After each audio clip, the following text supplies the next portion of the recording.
ബംഗ്ലാദേശിന്റെ acting president Muhammad യൂസഫിന്റെ നഗലപ്പിന് കൃത്യമായിട്ടുള്ള മറുപടി നൽകിയിരിക്കുകയാണ് ഇന്ത്യൻ ആർമി. മുൻ ബംഗ്ലാദേശ് പ്രധാനമന്ത്രി ഷെയ്ഖ് ഹസീനയുടെ സ്ഥാനഭ്രംശത്തെ തുടർന്ന് യൂനസ് അധികാരമേറ്റിയതിനു ശേഷം ബംഗ്ലാദേശിന്റെ നയങ്ങൾക്ക് കൃത്യമായിട്ടുള്ള ഒരു മാറ്റമുണ്ടായിരുന്നു. നിക്ഷേപങ്ങൾക്കായിട്ട് അവർ ചൈനയെ സമീപിക്കുകയും അറ്റുപോയ ബന്ധം പുനഃസ്ഥാപിക്കാൻ പാകിസ്ഥാനെ സമീപിക്കുകയും ചെയ്യുന്ന ഒരു ബംഗ്ലാദേശിനെയാണ് നമ്മൾ പിന്നീട് കണ്ടത്. ഇന്ത്യയുടെ ആസം ഉൾപ്പെടെയുള്ള പ്രദേശങ്ങളെ ഉൾപ്പെടുത്തി ഒരു പുതിയ ബംഗ്ലാദേശ് ഭൂപടം പാകിസ്ഥാനും തുർക്കിക്കും ഒക്കെ സമ്മാനിക്കുന്ന കാഴ്ച, അതായത് മുഹമ്മദ് യൂനസ് സമ്മാനിക്കുന്ന ഒരു കാഴ്ചയൊക്കെ നമ്മൾ കണ്ടിരുന്നു കഴിഞ്ഞ ആഴ്ച. യൂനസിന്റെ അപക്വമായിട്ടുള്ള ഈ ഒരു ജിയോ പൊളിറ്റിക്കൽ സ്റ്റണ്ടിന് ഇന്ത്യ വാചാടപത്തിൽ സമയം പാഴാക്കിയിട്ടില്ല. പകരം വടക്ക് കിഴക്കൻ കമാൻഡിന് കീഴിലുള്ള ബംഗ്ലാദേശ് അതിർത്തിയിലെ ദുർബല പ്രദേശങ്ങളിൽ ഇന്ത്യൻ ആർമി പൂർണ്ണമായിട്ടും പ്രവർത്തനക്ഷമമായിട്ടുള്ള 3 പുതിയ സൈനിക ഗാരിസണുകളാണ് അവിടെ സ്ഥാപിച്ചിരിക്കുന്നത് എന്നാണ് ഇപ്പോൾ പുറത്തു വരുന്ന ഏറ്റവും പുതിയ റിപ്പോർട്ടുകൾ. ഗാരിസൺ എന്ന് പറഞ്ഞു കഴിഞ്ഞാൽ ബറ്റാലിയനോ ക്യാമ്പോ ഒന്നും തന്നെയല്ല, ഒരു സൈനിക കോട്ട എന്ന് തന്നെ പറയാം. അത്തരത്തിൽ 3 ബാരിസണുകളെയാണ് അവിടേക്ക് അയച്ചിരിക്കുന്നത് എന്നാണ് ഏറ്റവും പുതിയ വാർത്ത.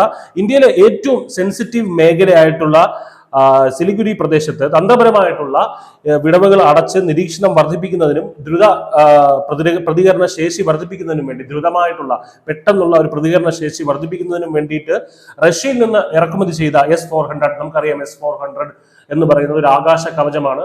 ഓപ്പറേഷൻ സിന്ദൂറിന്റെ സമയത്ത് പാകിസ്ഥാനിന്റെ മിസൈലുകൾ തകർത്തെറിഞ്ഞത് നമ്മൾ കണ്ടതാണ്. അപ്പോൾ അത്തരത്തിലുള്ള S-400, പിന്നെ സർഫസ് ടു എയർ മിസൈലുകൾ, പിന്നെ DRDOയും ഇസ്രയേലും സംയുക്തമായി വികസിപ്പിച്ചെടുത്ത MRSAM സിസ്റ്റം, തദ്ദേശീയമായി നിർമ്മിച്ച ആകാശ് മിസൈൽ സിസ്റ്റം എന്നിവ ഉൾപ്പെടുന്ന വ്യോമ പ്രതിരോധ സംവിധാനങ്ങളാണ് ഇന്ത്യ ഈ മേഖലയിലേക്ക് ഇപ്പോൾ വിന്യസിപ്പിക്കുന്നത്. അതായത് ലെയർ ആയിട്ടുള്ള ഒരു വ്യോമ പ്രതിരോധ സിസ്റ്റം തന്നെയാണ് ഇന്ത്യ അവിടെ ഒരുക്കിയിരിക്കുന്നത്. ഇന്ത്യയുടെ വടക്കു പടിഞ്ഞാറൻ പ്രദേശത്ത് ശക്തമായിട്ടുള്ള സൈനിക സുരക്ഷ ഉള്ളതിനാൽ ഇനി അവിടെ കാര്യമായി ഒന്നും തന്നെ നടക്കില്ലെന്ന് മനസ്സിലാക്കിയ ചൈനയും പാകിസ്ഥാനും ഇനി വടക്ക് കിഴക്കിൽ ഒന്ന് പണിയാമെന്നൊരു വ്യാമോഹത്തിലാണ് കഴിഞ്ഞ കുറച്ച് നാളുകളായിട്ട്. നമുക്കറിയാം, വടക്കൻ ബംഗാളിലെ 22 കിലോമീറ്റർ വീതിയുള്ള തന്ത്രപ്രധാനമായിട്ടുള്ള സിലിഗുരി ഇടനാഴി ഇന്ത്യയുടെ പ്രധാന ഭൂപ്രദേശത്തെ ആസം, അരുണാചൽ ഉൾപ്പെടെയുള്ള 7 വടക്ക് കിഴക്കൻ സംസ്ഥാനങ്ങളുമായിട്ട് ബന്ധിപ്പിക്കുന്ന ഒരു നേർത്ത പ്രദേശമാണ്. വെറും 22 കിലോമീറ്റർ മാത്രം വീതിയുള്ളത് കൊണ്ട് ഈ പ്രദേശത്ത് ചിക്കൻ സ്നെക്ക് അല്ലെങ്കിൽ ഒരു കോഴിയുടെ കഴുത്ത് എന്നാണ് വിശേഷിപ്പിക്കുന്നത്. അതായത് ഒരു സെൻസിറ്റീവ് പ്രദേശമാണ്.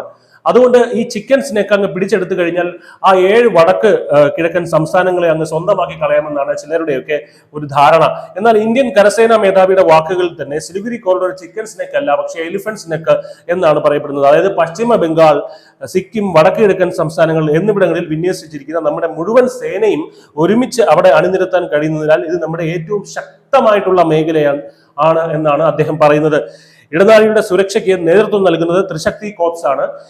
ഈ സമുദ്രനിരപ്പിൽ നിന്നുള്ള വളരെ ഉയർന്ന പ്രദേശങ്ങളിലും നദീതീരങ്ങളിലും സന്നദ്ധത നിലനിർത്തുന്നതിനായിട്ട് T-90 ടാങ്കുകൾ ഉൾപ്പെടെയുള്ള ലൈവ് ഫയർ അഭ്യാസങ്ങൾ ത്രിശക്തി ഫോഴ്സ് ഇവിടെ പതിവായി നടത്തി വരുന്നുണ്ട്. ചുരുക്കം പറഞ്ഞാൽ, സെൻസിറ്റീവ് ആയിട്ടുള്ള ഒരു പ്രദേശം എളുപ്പം പിടിച്ചെടുക്കാം എന്ന തെറ്റിദ്ധാരണയിൽ സിലിഗുരി കോറിഡറിൽ വന്ന് കയറി കഴിഞ്ഞാൽ കയറുന്നവന്റെ വിധി എന്ന് മാത്രമേ പറയാനുള്ളൂ.